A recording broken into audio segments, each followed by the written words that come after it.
We're celebrating the welcoming of warmth, fertility, abundance, the sun, growth, the sun. All the things that are coming back from being dormant and cold and dark. And if you are in the Southern Hemisphere, you will be celebrating this at the end of October. Well, yeah. So the interesting thing that I found out, naturally, a lot of, this event in totality, like the way that it is structured, and Kristen can talk to this too from her background, but it pulls from the pagan, the druid, it pulls from the Nordic cultures. And then naturally with the Crusades coming in, it got a Christian spin on it at one point. But a lot of these events that take place right around this period of time they're all interconnected. Like they can all be traced back from a historic standpoint. So we'll kind of be talking about them from a Celtic standpoint, from a Germanic standpoint, basically that Western European area, if you will, and how that's really where it was created and blossomed out of there and then turned into other events that, like the Maypole. Well, it was a big fertility and passion and love festival for people. So they would have, obviously in different places, they would have different rituals. But in one of them, they would actually like have people parading through the streets with like green faces. And I've never had the opportunity, and I would love to go around the Maypole. I did it as a little girl. I know you did. I think we should do it. I have pictures. Can we do it this year? Yeah. It's, we had ribbons and we created fairy costumes. Well, it's also like deeply connected to earth magic and fae magic for those that are believers in that. Yeah. And it was such a fun experience as a child because they did just that. It was the middle of the day. So some of these events, there's bonfires, there's dancing, which Kristen talked about, and those happen in the evening of April 30th. And then the Maypole exercises happen during the day on May 1st. You can celebrate it, I guess, probably on May 2nd or 3rd too, depending if it's a weekend or a weekday. And those are all, they have spring flowers and greenery. And like I said, we decorated in like tutus and had flower headdresses and we were just like little tiny fairies, little tiny elementals dancing around. And it was a symbol of beauty and strength and new beginnings. And people were really connecting to that fae magic by collecting all these offerings. Mm-hmm. And they would bring them and set up altars of milk and honey and flowers and herbs. And it was just really a time for celebration.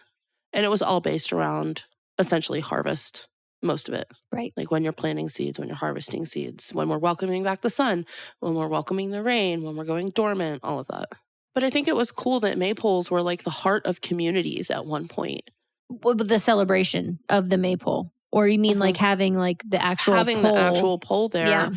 And then decorating the pole and going around the pole, like it was really gives me Gilmore Girl vibes. If I'm honest, I feel like they would have had a Maypole if they had been witchy in their ways. What would a witchy Gilmore Girls be like? I would have had to have watched the show to know any of that. Who you should talk to about that is our good friend Nicole. She is obsessed with Gilmore Girls. I, on the other hand, never really got into them. But the other thing that I think is so fascinating and simple is just the reverence and the appreciation and it all coming back to the seasons and to Mother Nature, right? Like she leads the way. She guides us. Depending on where you live in the world, you may have a season change, you may not. We are talking about a place in the world, Europe again, we're talking about Europe, we're talking about England, we're talking about Ireland, and then also in the United States. Where we live in the western part of Pennsylvania, we have 4 very clear seasons.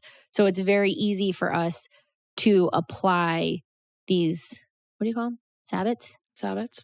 Really they're traditions and ritual. But right around like the seasons changing. Correct.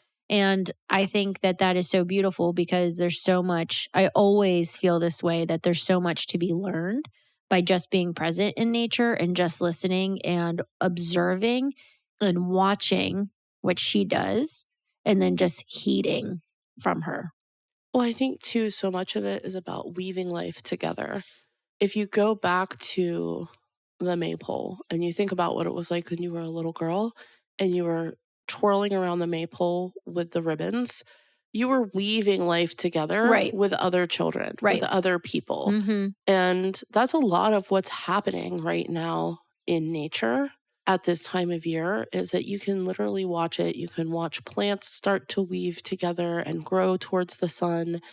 And it's really about development. Sure. And how connected our ecosystem is, right? Because without the plants coming back to life, without the birds coming back to life doing their thing, without the insects coming back, it's all interconnected. I was just reading an article the other day. So this past fall, and we talked about this on the podcast, I purposely did not clean up the leaves in my front yard. Mm-hmm. I left them there.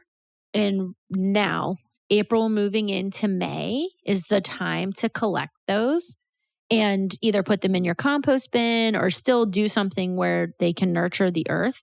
And I have felt like really great about that because I think for a long time, living where we live and where our house is particularly situated, it's always about like having that like pristine looking yard. You're more secluded and you have like this really awesome vibe of just seclusion and cover and trees, yeah, forest vibes. But my house is like front and center, right on, 2 main roads. And Right. I was like, I don't care. I'm going to leave the leaves where they need to be because they're part of this really important ecosystem that I do give a shit about. Like Exactly. I do care about the birds and the insects and how all of this plays in.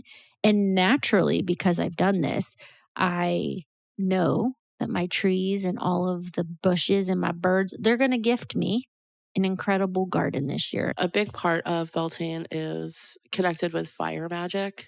And, they would have these large bonfires, and a lot of people would write their wishes or their intentions and throw them into them. And it was really a time for sacred ceremony, too. And people would have hand fasting rituals, and, that's a pagan marriage. And Charlie and I actually did a hand fasting at our wedding. I think they talk about it in the boys' podcast. Speaking of that, just kind of going back to, hand rituals and people coming together. I think that's another thing that we don't do a great job of anymore is like bringing community together to celebrate these simple yet every year occurrence. Like these things happen every season. It's not like, if we don't celebrate them, they won't happen.